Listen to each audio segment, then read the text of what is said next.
All right, we are back on. The defendant is represented by counsel.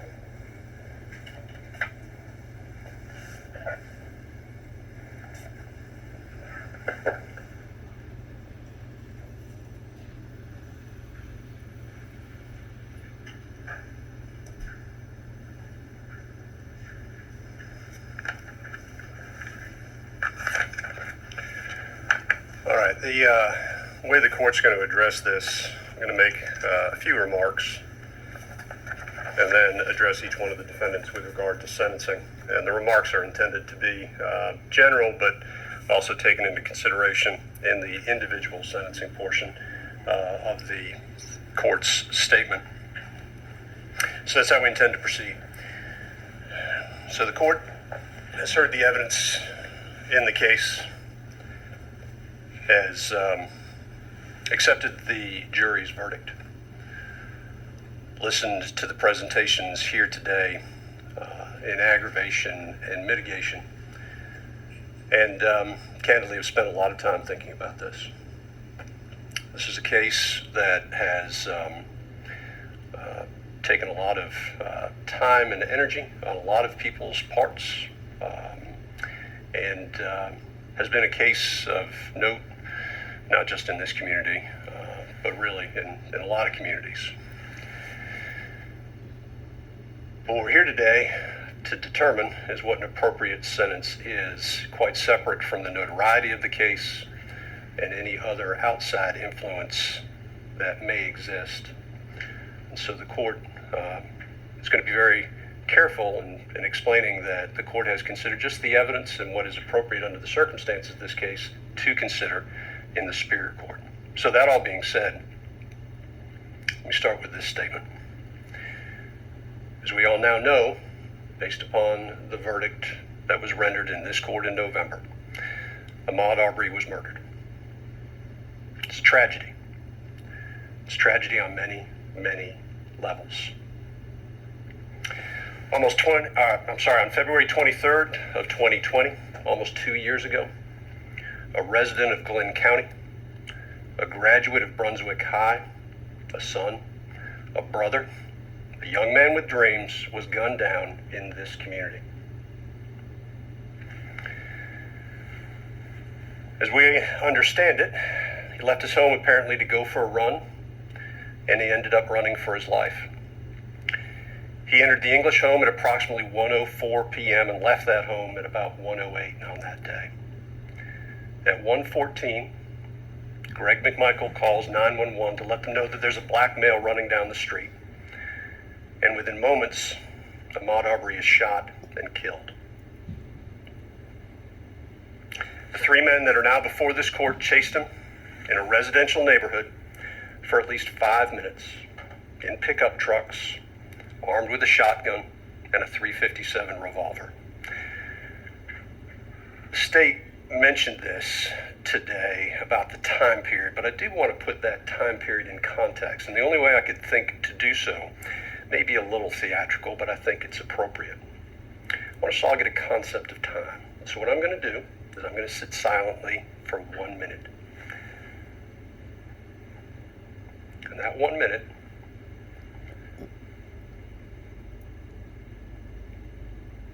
represents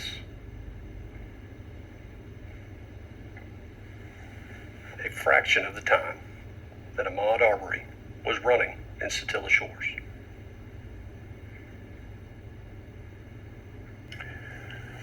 That's approximately a minute. Again, the chase that occurred in Satilla Shores occurred over about a 5-minute period. And when I thought about this, I thought from a lot of different angles, and I kept coming back to the terror that must have been in the mind of the young man running through Satilla Shores. The jury heard the evidence and returned a verdict. And what a difficult job they had under the circumstances. Without any comment on the verdict itself, I think all counsel will agree and accept that this was a very difficult case to even get a jury impaneled on. And there are issues out there with regard to the jury that were brought up in the press and elsewhere But I want to give credit to those members of the panel, not because of their verdict, just because of the fact that they were willing to go through the process that they went through with the state, with the defense, and with this court.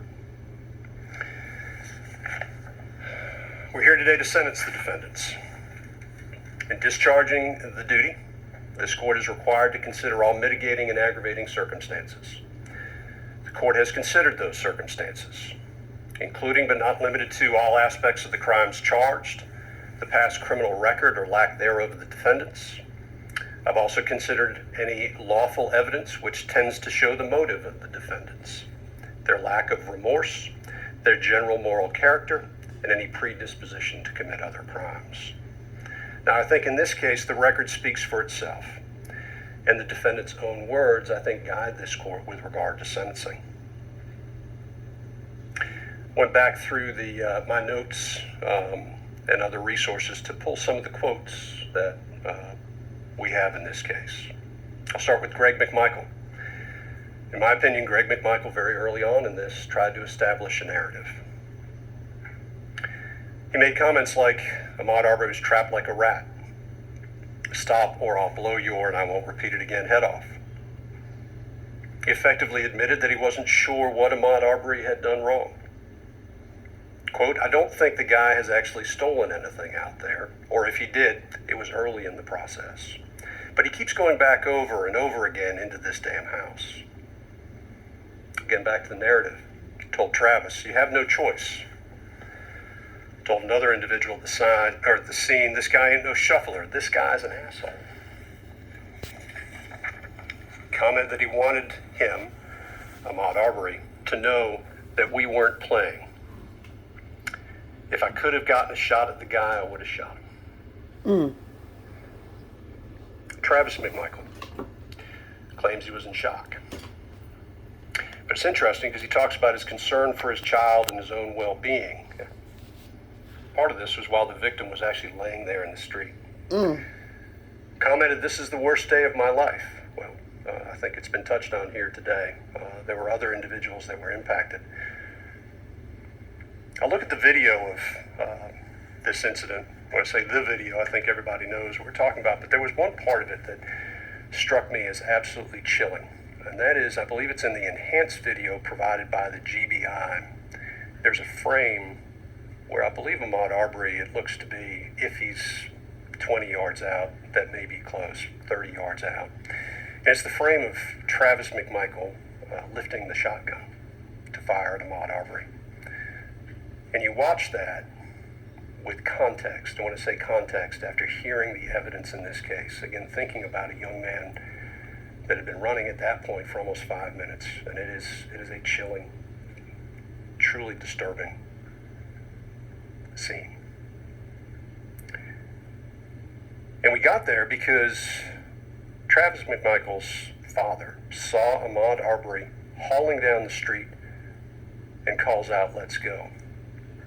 At that point, Travis McMichael, despite whatever may have been going on in his life at that time, with regard to family or otherwise, just goes, grabs a shotgun and goes because he assumes that it is the right thing to do. Ahmaud Arbery was then hunted down and shot. And he was killed because individuals here in this courtroom took the law into their own hands. Mr. Bryan, he joined in after calling out to the McMichaels. Y'all got him? Claimed he didn't know what was going on, but obviously wanted to know if this individual who was running through the neighborhood, who he didn't know, had been caught in some way. He said, quote, I figured he'd done something wrong, but I didn't know for sure. Or it wasn't actually this quote. Those quotes are two separate quotes. Didn't know for sure. I thought he would get away. And this is the part that is disturbing to me with Roddy Bryant.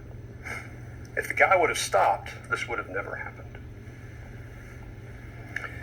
All of these quotes give context, I think, to the video that we saw during the case.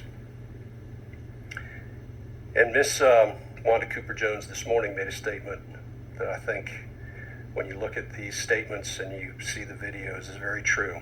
And that is, she said, when they could not scare or intimidate him, they killed him.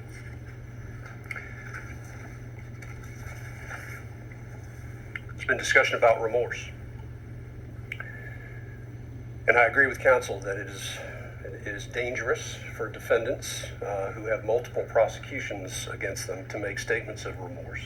But remorse isn't something that is simply a statement of regret. Remorse, I think, can be determined by looking at somebody's reaction to difficult circumstances and the reality of the situation that they're in. Again, it doesn't require an apology, and quite honestly, sometimes apologies are made simply to get past problems. Remorse is something that's felt and demonstrated. In this case, getting back to the video, again, after Ahmaud Arbery fell, the McMichaels turned their backs. It's, again, a disturbing image, and they walked away. This was a killing. It was callous, and it occurred, as far as the court is concerned, based upon the evidence, because confrontation was being sought. I think the statement was made during closing arguments. It's interesting to note that the most violent crime in Satilla Shores was the murder of Ahmaud Arbery. So, sentencing does not generally provide closure. I think Ms. Wanda Cooper-Jones also talked about closure. But I don't find that it really does. And I think that's an unfortunate thing. Because in this case, I think many people are seeking closure. The mother, the father, the community, and maybe even parts of the nation. But closure is hard to define and is a granular concept. It's seen differently by all depending on their perspective and the prism of your lives. Instead of closure, maybe we'd best see today's proceeding as an exercise in accountability. We are all accountable for our own actions. Sometimes, in today's day and age, that statement is lost upon many.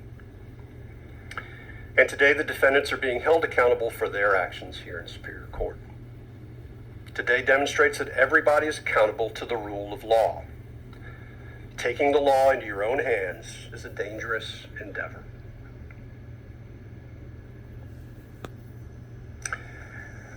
I'm not sure how this comes across.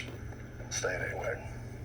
I think ultimately, with regard to the murder of Ahmaud Arbery, it holds us all accountable. I've read somewhere, and I don't remember where it was, that at a minimum, Ahmaud Arbery's death should force us to consider expanding our definition of what a neighbor may be and how we treat them. I argue that maybe a neighbor is more than the people who just own property around your house. I also believe that in assuming the worst in others, we show our worst character. Assuming the best in others is always the best course of action. And maybe those are the grand lessons from this case. I will let others spend as much time as they want writing about it and talking about it. But those are my general thoughts with regard to this case and sentencing. That said, with regard to the sentence in this case, as to Travis McMichael, Mr. McMichael, the court sentences you as follows. Count 1, malice murder, life without the possibility of parole. Count 2, felony murder, is vacated by operation of law.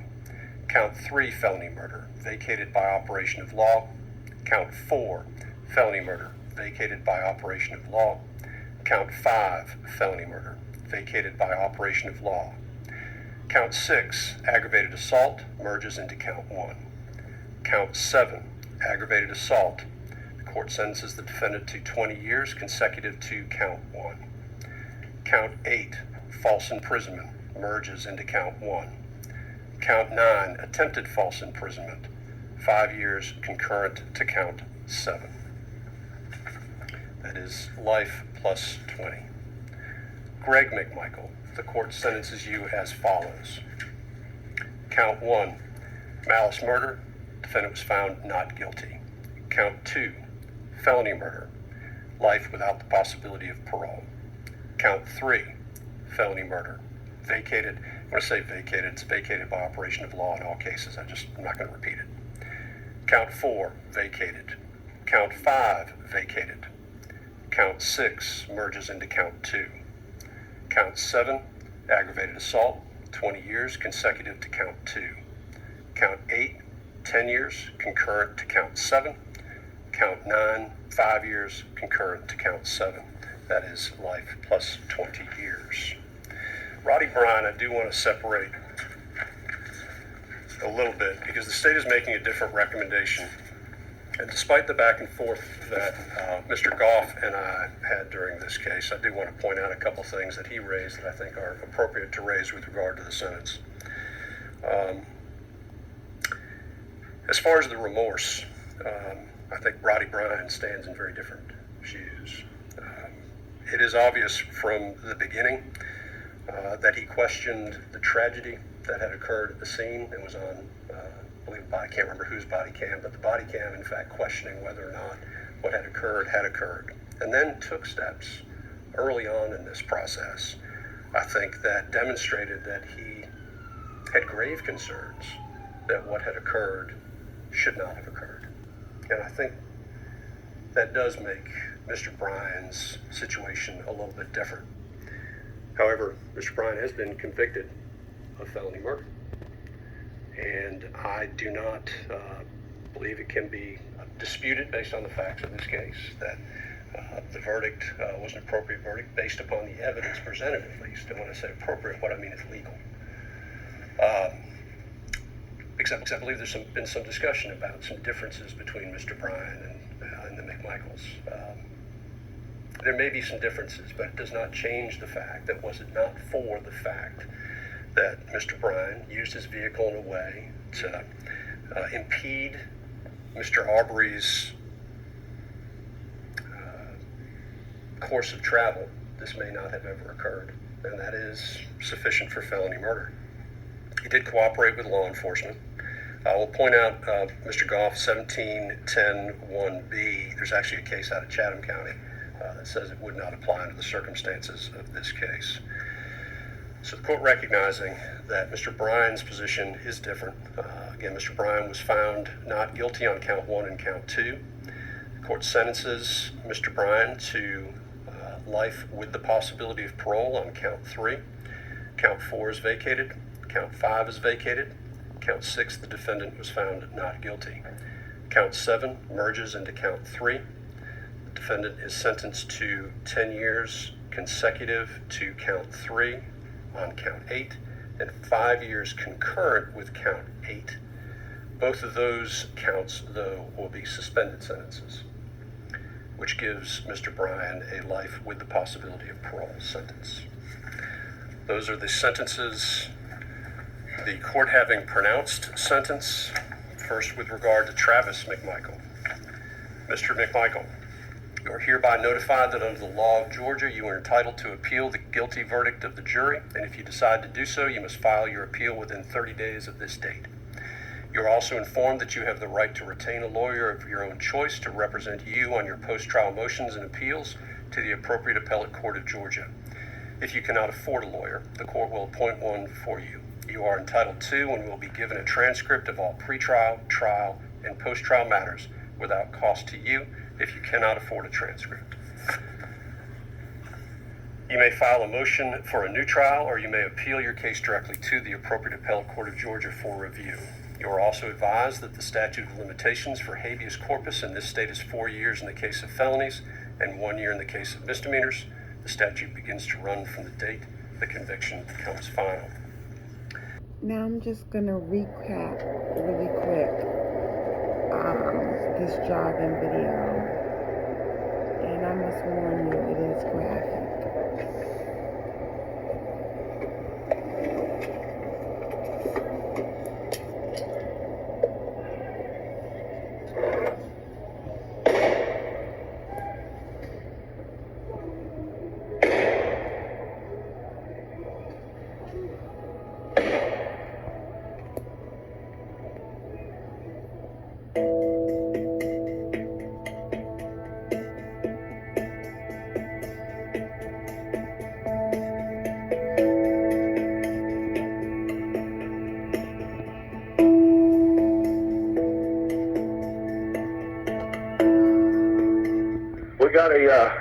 we've had a string of burglaries. I was leaving the neighborhood, and I just caught a guy running into a house being built 2 houses down from me.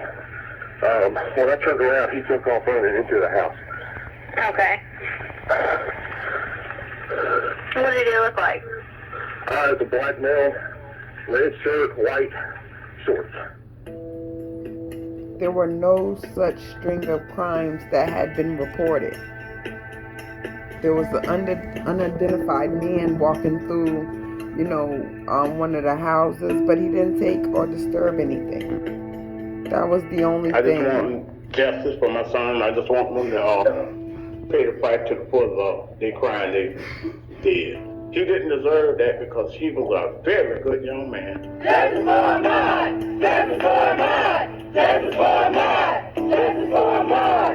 Justice for Ahmaud! Run with mine! Run with mine!